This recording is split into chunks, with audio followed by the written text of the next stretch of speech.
अगर किसान अपने समर्थन में डीपी वत्स का इस्तीफा मांगे तो क्या देंगे? डीपी वत्स कतई इस्तीफा नहीं देगा। एमएसपी का हित है, लिखित में देने में क्या परहेज है? आपकी सरकार स्टेट में है, आपकी सरकार केंद्र में है, उसके बावजूद भी लिखित में क्यों नहीं देते? मगर तब भी ये मामला सुलझ नहीं सका। क्यों नहीं सुलझ सका? कि उनको डर लगता है अपने वोट बैंक से। लेकिन यहाँ तो तानाशाही देखने को मिल रही है आपने, क्योंकि हाँ। अंबानी अडानी से वादा जो कर रखा है। या बिलाई आप बिजली कड़के है ना, भूकंप आवेगा उए नुको भाई डागर आन लाग रहा सड़क पर मन मारेगा। लेकिन यहाँ तो सिंगों पे उठा रखा है। सिंगा पे तो तन्ने ठा रखा है, कोई सिंगा पे नहीं ठा रखा है। ये सारा शांत हो जाएगा। लिया मैं तना आज बता दूं। क्या आप किसानों के साथ हैं?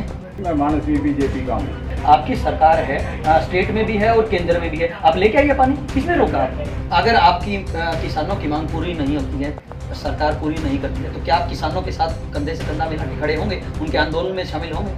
सरकारें रोड से नहीं चलती। डीपी वत्स अभी हमारे साथ मौजूद है। वत्स साहब, जो कानून आया था, कृषि कानून, उसके ऊपर आपके भी हस्ताक्षर हैं। आपकी आत्मा नहीं रोई जब किसानों के ऊपर ऐसा अत्याचार किया जा रहा था? वाह, क्वेश्चन तो आशा तो होता पूछा। आत्मा नहीं रोई। हमें पूरी तरह से समझाया गया कि ये कानून जो बन रहे हैं ये किसानों के हक में बन रहे हैं और इससे किसानों की समृद्धि होगी और उनको छुटकारा भी मिलेगा बहुत सी दिक्कतों से। जैसे मंडी में अनाज बेचने जाऊँ, वो एक रजिस्टर्ड कमीशन एजेंट को ही बेच सकते हैं। उसके पास से वो सरकार के पास जाओ, चाहे थोक विक्रेताओं के पास जाओ, तो उससे क्या होता था कि कई दफ़ा मंडियों में भीड़ हो जाती थी, उनका नंबर ही नहीं आता था, अनाज भीज जाता था। ऐसे हालात में हमारी सरकार ने एक रास्ता खोल दिया कि भाई मंडी नू की नू, यानी मंडी न्यूए चलेंगी, एमएसपी न्यूए आवेगी या बढ़ बढ़ के ना आवेगी, और साथ में बाहर भी अनाज बेच सकते हैं यहाँ। लेकिन जो झगड़ा है, जो मामला है, वो डीपी साहब एमएसपी का हित है, लिखित में देने में क्या परहेज है? आपकी सरकार स्टेट में है, आपकी सरकार केंद्र में है, उसके बावजूद भी लिखित में क्यों नहीं देती? देखो, आज की डेट में आप ले रहे हो जी मेरा इंटरव्यू, अब सरकार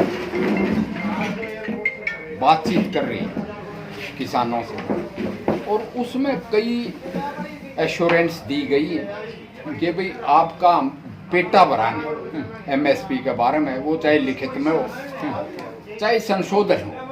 कि अभी जैसे एक भाई कह रहा था कि 5 अमेंडमेंट्स के लिए राजी हुए हैं, तो जब बात होम मिनिस्टर के साथ चल रही है, ऐसे मौके पे मैं तो ये कहूँगा कि एमएसपी थी, एमएसपी है और एमएसपी रहेगी। डीपी साहब, आप गांव से संबंध रखते हैं और कहीं ना कहीं आपका जो कैरियर रहा है वो भी ग्रामीण क्षेत्र से जुड़ा हुआ है, और ऐसे में आपके इलाके के और आपके प्रदेश के किसान वहां पर दिन रात 24 घंटे सड़कों पर हैं और उनको वहां से जाने से रोका गया था, उनके ऊपर लाठी का इस्तेमाल किया गया, वाटर कैनन का इस्तेमाल किया गया था। तो आपको नहीं लगता कि आपको भी वहाँ उनका साथ देना चाहिए, या अगर कानून सही है तो उनको जाके समझाना चाहिए? सुनो, जहाँ तक वत्स साहब का सवाल है, वो हमारे घर आगे कुछ मांगना आगे प्राइम मिनिस्टर से या सरकार से, तो खाप पंचायतों ने उनकी पूरी खातिरदारी की है, चाहे खाना हो चाहे रहना, क्योंकि वो हमारे मेहमान थे।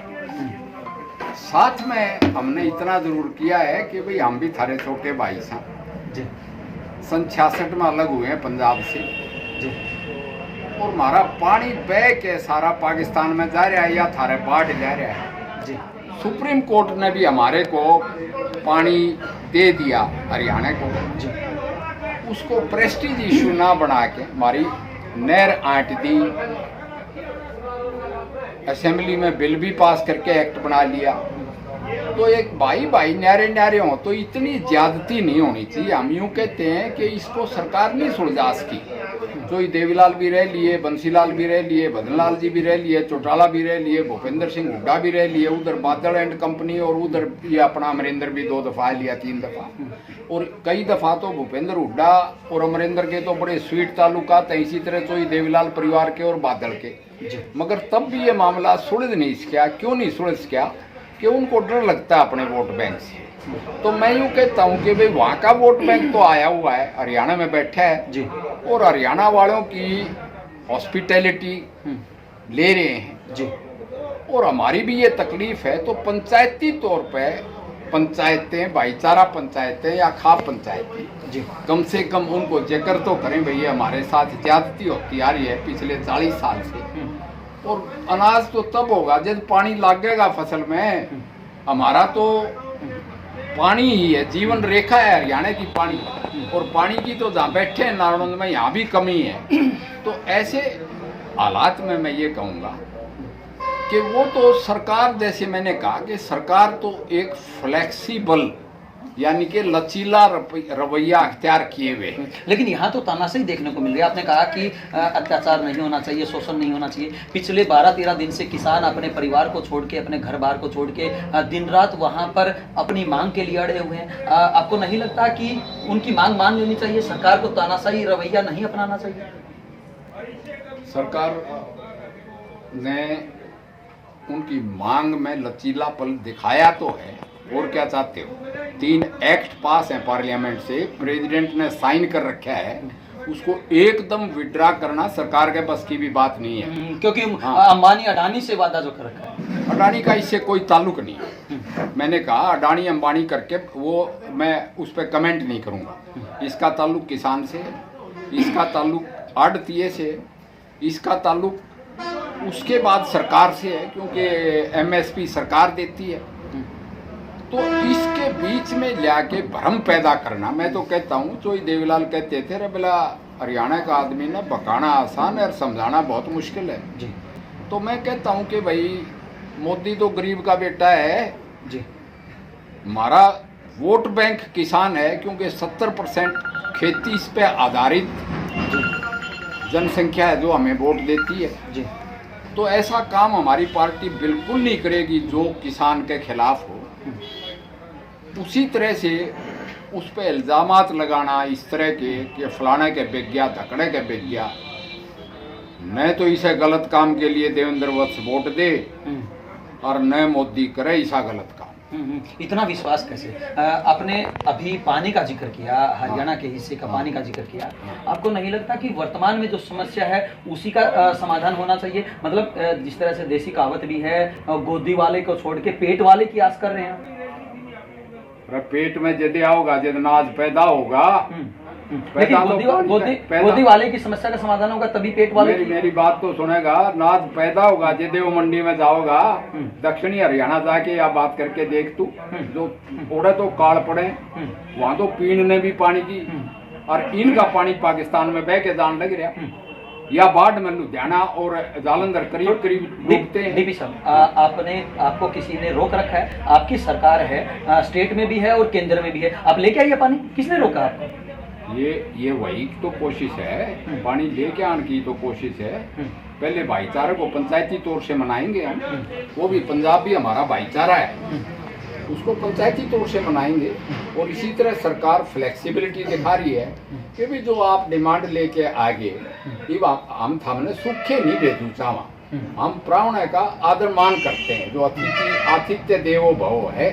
तो सरकार लचीलापन दिखा रही है कि भाई धारा बिल्कुल सम्मान पूर्वक यहाँ से भेजेंगे, मगर हमारा पानी भी सम्मान पूर्वक दे दे। लेकिन वत्स साहब, अब पानी क्यों याद आया? जब किसान सड़कों पर उतरे हैं, उनके ऊपर अत्याचार हुआ है, उस दौरान पानी क्यों याद आता है बीजेपी वालों को? पहले याद क्यों नहीं आया? जहाँ तक मेरा सवाल है, एक तो मैं पॉलिटिशियन नहीं हूँ, मैं फौजी अफसर हूँ जी, लेकिन आपकी भाषा बीजेपी की है। सुनो, भाषा नहीं, मैं मानस भी बीजेपी का हूँ।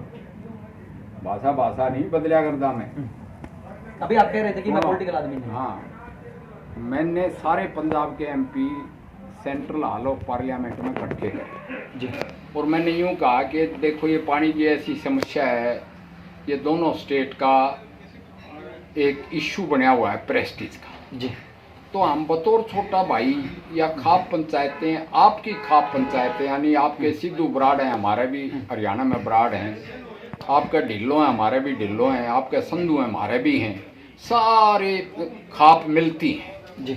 और भाईचारा, बतौर भाईचारा हम मांग लेते हैं पानी जी। आप हमारा छोड़ दो, उनमें से एक एमपी ये कहने लगा मैं तो पंजाब का इरिगेशन मिनिस्टर रहा हूँ, पानी है नहीं हमारे पास। तो मैंने जवाब दिया वो सारा तो फिरोजपुर डूबा पड़ा। अल्टरनेट ईयर्स पे जलंधर लुधियाना डूबे सतलुज की बाढ़ में, और पानी बह के जान लग रहा पाकिस्तान में रावी का भी, और हमारे काल पड़े। तो हम छोटे भाई हैं, 66 तक तो एक ही स्टेट थी ना हमारे, देखते देखते हरियाणा बनाया। नहीं तो इस एरिया को हरियाणा जरूर बोलते थे, हमने पंजाबी भी पढ़ी है जी बिल्कुल। और साडा हम तो अपने प्रांत पंजाब बताया करते। अब ईसा हमने के कसूर कर दिया कि भाई हम तो पानी समुद्र में जाना मंजूर मगर थामने नहीं देंगे, उसमें भी हम मांग रहे हैं। जी डीपी साहब, एक अहम बात आती है वत्स साहब, जब कानून बना था तब लिखित में ही दे देते एमएसपी तो कोई समस्या ही नहीं होती। जब कानून बना, अगर सच बात पूछो तो एमएसपी पहले भी जो कानून इससे पहले था उसमें मेंशन्ड नहीं थी जी। और एमएसपी का हम एश्योरेंस तब भी दे रहे थे। हमारे धनखड़ साहब ने तो यूँ भी कहा था रे बेला ये मंडी न्यू है चाल लेंगी, एमएसपी न्यू है आवेगा, ये बढ़ के ना आवेगा। वही बात हम कह रहे हैं, और जो हम कह रहे हैं उसको लिखित में भी दे दें तो कोई उसमें फर्क नहीं पड़ता, हम तो कह ही रहे हैं ये बात। बिल्कुल। मैं तो ये कहता हूँ कि भाई नू बका दिए लोग, भ्रम पैदा कर दिया बिला अब बिजली कड़के है ना भूकंप आवेगा जी। अरे कोई भूकंप नहीं आता, अगर भूकंप आना होता तो इस पर पूरी डेलिब्रेशन हुई जी, बातचीत हुई है इस पर, ऐसे थोड़ा ही होगा। तो ये हम अब भी कह रहे हैं, मैं तो अब भी कह रहा हूँ कि वो कानून ठीक ठाक हैं, सिर्फ किसानों का मान सम्मान रखने के लिए और उनको जो भ्रमित किया गया है उसको भ्रम को दूर करने के लिए हम उनकी बात जो कह रहे हैं उसमें लचीलापन दिखा। अंतिम प्रश्न डीपी साहब, क्या आप किसानों के साथ हैं? मैं तो किसान का बेटा हूँ और हमेशा किसानों के साथ रहा हूँ, आप किसानों की ही हैं। जी। अगर आपकी किसानों की मांग पूरी नहीं होती है, सरकार पूरी नहीं करती है, तो क्या आप किसानों के साथ कंधे से कंधा मिला के खड़े होंगे, उनके आंदोलन में शामिल होंगे? मैं मेरे किसान भाइयों को आपके माध्यम से भी समझा रहा हूँ और फिर भी मैं कहूँगा कि आपकी मांग तो हमने पहला ही मान ली है, ये कानून बना के जैसा आप चाहते हैं उसके मुताबिक सरकार लचीलापन भी दिखा रही है। पहला तेल देखो, तेल की धार देखो, उए नु को भाई डागर आन लाग रहा सड़क पर मन मारेगा, रहे तो सूधा बड़द है अपना ठीक ठाक सड़क पर जा रहा था, हमने क्या न मारे था। लेकिन यहाँ तो सिंगों पे उठा रखा है। सिंगा पे तो तन्ने ठा रखा है, कोई सिंगा पे नहीं ठा रखा है, ये सारा शांत हो जाएगा। लिया मैं इतना आज बता दूं तो देखेगा ये तो जमा शांत हो गया, किसान भी समझ गए, एमएसपी भी नुए चल रही है। बिल्कुल। आपने तो बड़ौदा में भी वायदा किया था कि कमल खिलेगा, इतिहास रचेगा, लेकिन वहां पर कमल तो क्या कली भी नहीं खिली। नहीं, कली तो खिली। हमारा कैंडिडेट इतने बड़े हुए जातिवाद तो 5-6 हज़ार वोटों से आ रहा शायद। मैं उसमें कहता हूँ कि जाति पाति 5000 साल पुरानी है और कमल इतना पुराना है नहीं, तो जातिवाद को मिटाने में अभी टाइम लगेगा, वो इतना जल्दी नहीं मिटता। फिर भी बड़ौदा में हमने कोशिश की, मैं यूँ थोड़ा ही कह सकता हूँ कि भाई हमारा कैंडिडेट हारेगा, वो तो मैंने बेरा हो हारेगा तो भी को नहीं कहूँ मैं। तो वही बात है कि बड़ौदा में हमने कोशिश तो की, क्योंकि वो सबसे बढ़िया कैंडिडेट वही था हमारे पास। बड़ौदा में हमारा कमल खिला कदे भी नहीं खिले आज तक। तो इतने हम 2 दफ़ा में रनर अप तो रहे, नहीं तो रनर अप भी कोई और रहा करता जी। बिल्कुल। मगर ये बड़ौदा की हार, मैं आज कहता हूँ सुन ले, या बड़ौदा की हार और ये अपॉर्चुनिज्म, ये जिन्होंने हमें हराया है उनके खिलाफ जाएगी। उन पर कास्ट का बड़ा लेबल लग गया, पहले तो छोटा लेबल था, बड़ा लेबल लग गया। मतलब आपका उम्मीदवार जीत जाता तो कोई लेबल नहीं था, और अगर ऑपोजिट पार्टी का जीत गया तो लेबल लग जाएगा। वो हारे है क्यों? हमारा उम्मीदवार में कोई कमी नहीं थी। ओलंपिक चैंपियन रेसलर, ईमानदार आदमी, जिसने ठोकर मार दी 5 करोड़ के, सिल्वर मेडल भी लाने गया नोवेला ना भाई रूसी पहलवान मर लिया है, जिसने दारू की ऐड और कोका कोला तक की ऐड करता नाट गया नोवेला ने में कोका कोला पींदा ने में दारू पींदा। तो ऐसे आदमी को भी हरा दिया। तो फिर आप मेरे ख्याल से तो मैं ठीक कह रहा हूँ, जात पात से ही हारा और कैसे हारा। लेकिन उनका तो कहना है कि पार्टी गलत चुन ली। भाई अगर हमने ठीक पार्टी गलत लाग गए है तो हमारे 3 से 3 तो पार्लियामेंट में, जी। और जितनी स्टेट है उनमें से आधे से घनी में हमारी सरकार है, यानी 2/3 में हमारी सरकार है। फिर भी हमारी पार्टी जो गलत लागन लाएगी तो इसका मतलब नाज खारा लागन लाएगी। अगर किसान अपने समर्थन में डीपी वत्स का इस्तीफा मांगे तो क्या देंगे? क्यों मांगे इस्तीफा डीपी वत्स का? ऐसे किसान गलत काम करें को नहीं, कोई आगे नु कहे मैं किसान उलिया दे इस्तीफा, फिर तो चाली सरकार। डीपी वत्स कतई इस्तीफा नहीं देगा। डीपी वत्स प्रूव कर देगा कि डीपी वत्स ठीक है, सरकार ठीक है और हम थारे साथ हाँ। मोदी थारा असली हितैषी है और ऐसी नौबत ही नहीं आएगी। सरकारें पार्लियामेंट से चलती हैं, सरकारें रोड से नहीं चलती। जी बिल्कुल, ये थे राज्यसभा सांसद डीपी वत्स, जिनका साफ तौर से कहना है जो 3 कानून आए हैं वो हर तरह से किसानों के लिए फायदेमंद है। इनका इससे भी एक कदम आगे ये भी कहना है कि भले ही किसान अपनी मांगों को लेकर धरना स्थल पर डटे हुए हैं, लेकिन इनको उम्मीद है कि बहुत जल्द इस समस्या का समाधान होगा। लेकिन इन्होंने इसके साथ साथ हरियाणा के हिस्से आने वाले पानी की भी मांग की है। अब देखना यह होगा कि आखिरकार ये आंदोलन किस प्रकार से आगे रुख अपनाता है और क्या किसानों की मांग पूरी होती है और साथ में जो लोग पानी की मांग कर रहे हैं वो उनके हिस्से आता है या नहीं, या सिर्फ ये राजनीतिक जुमले हैं। वीडियो जर्नलिस्ट अमित कुमार के साथ अजय लोहान, बिंदास रहे।